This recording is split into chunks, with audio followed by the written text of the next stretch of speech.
English is incomplete without few parts of grammar. अगर आपको कुछ पार्ट्स ग्रामर के इंग्लिश में उसमें प्रोफिशिएंसी गेन करनी है तो ये वाला topic prepositions is one among them.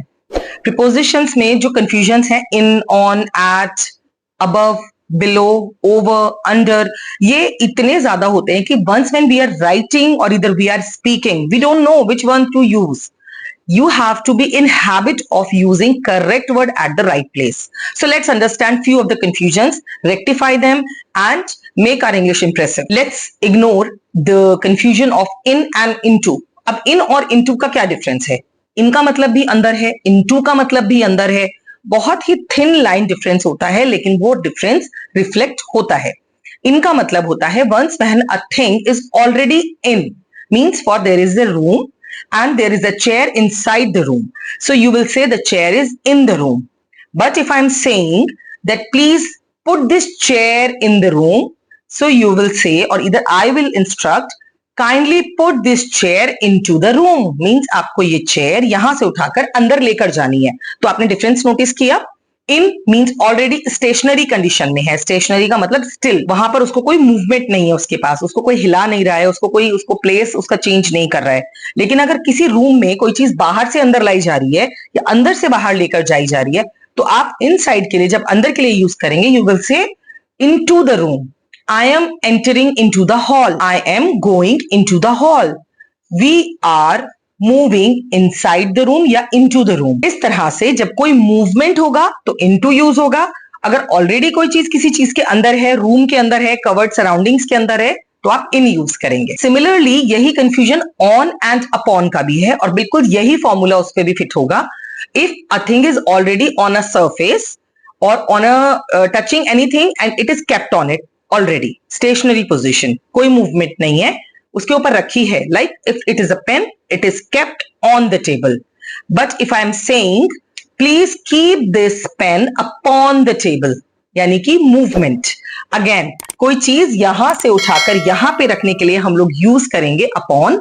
और ऑलरेडी अगर किसी चीज को हमें बताना है the lamp is on the desk, the umbrella is on the table, the pen is on the table. So once the thing is already there, no movement, use on. Once you are going to keep something, then you can use upon the table, like put the flower vase upon the table. Now under and below, दोनों का ही meaning same है. नीचे means एक line है या फिर कोई चीज है उसके नीचे, उसके लिए हम यूज करते हैं under and below. And that is a very thin line difference that we have. Under का मतलब मान लीजिए कोई सरफेस, आपकी जो रूफ है वो कवर्ड है and you are under the shade. Use under the shade, वो पूरा कवर्ड है. ट्री के लिए हम दोनों चीजें यूज कर सकते हैं. ट्री पूरी तरह कवर भी नहीं होता है लेकिन कवर भी होता है. So we can use under the tree और इधर below the tree. Both are okay. More formally जो हम यूज करते हैं वो बिलो यूज करते हैं. Otherwise under is very informal. आप कहीं पे भी कभी भी नीचे के लिए अंडर का यूज कर सकते हैं. But if you are writing the correct sentence या आप कुछ फॉर्मल लिख रहे हैं then you have to be careful. For example you are writing any resume or either you are writing some kind of a letter to your officials, that is a formal writing. वहां पर आपको prepositions के correct word का use आपका impression show करता है कि आपको knowledge कितनी है. So that's why I am clearing all these doubts. So under के लिए हम कुछ और examples क्या use कर सकते हैं. For example हमें किसी को ये reflect करना है कि ये इस age के under आता है. So we can say he is under 16, she is under 15, he is under 12. या this formula or this protocol is applicable only for the children who are under the age of 10. So इस तरह से जब आपको age एक mark करनी है, boundary show करनी है, you use under. Many times there is a pressure, so sometimes you say you are under arrest, you are under the CEO. किसी के अंडर काम करना भी comes under. आप सीईओ के असिस्टेंट हैं, आप डायरेक्ट सीईओ को रिपोर्ट करते हैं, सो देन यू विल से आई वर्क अंडर सीईओ. जैसे कई चीजों में हम लोग बिलो का यूज कैसे करेंगे, हमें किसी सरफेस के नीचे हमें पता करना है जो बहुत डेप्थ में है. सो उसके लिए हम बिनेथ या फिर बिलो, ये दोनों वर्ड्स यूज करते हैं. तो बिलो का यूज कैसे होगा, like for example I found something under the surface of water, I found something under the surface of stone या मार्बल. सो इस तरह से जब आप किसी सतह के नीचे जाते हैं, लेयर्स के नीचे की बात करते हैं, you can use below. But under comes for the age marking. एक एग्जाम्पल और है, like many people are still living under the poverty line. So poverty line एक लेवल है कि इतने से इतने की अर्निंग poverty line डिसाइड करती है, उससे नीचे कमाने वाले लोग under the poverty line आते हैं और उससे ऊपर कमाने वाले लोग above the poverty line आते हैं. So under always reflects a line, a boundary. So below is like something beneath जो आपको दिखाई नहीं दे रहा है, रिफ्लेक्ट नहीं हो रहा है. You have to find it out. So you use below also. Now above and over दोनों का मतलब है ऊपर. अब इसको कैसे समझना है? ओवर शो करता है किसी चीज को पार कर जाना, आप उसके ऊपर से जा रहे हैं और उसको आप क्रॉस कर रहे हैं.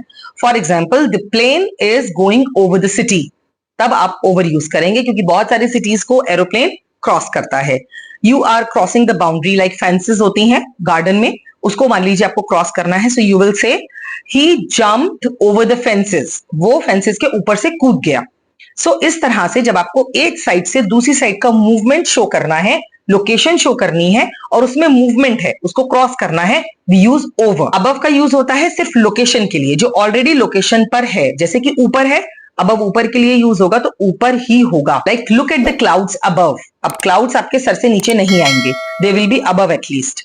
So the clouds are above, the sky is above, the stars are above. Paper पे किसी चीज के लिए हम कोई चीज जब ऊपर की तरफ लिखते हैं तो उसके लिए भी आएगा like this is the answer of the question above, given above. जैसे below के लिए यूज होता है नीचे, the question is given above and the answer is below, like this. Like children are fascinated towards the stars and the moon above because it's a location, they are only above, they cannot change the location.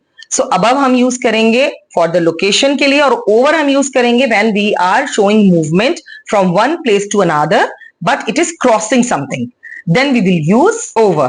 So I hope आपको ये thin line difference वाले prepositions clear हो गए. ध्यान रखिए when you are writing these words have significance and if you are writing correctly these words will give a very good impression to the reader or the listener that you know how grammar works, you have knowledge of grammar. All the best, keep practicing. Thanks for watching. Subscribe to our channel.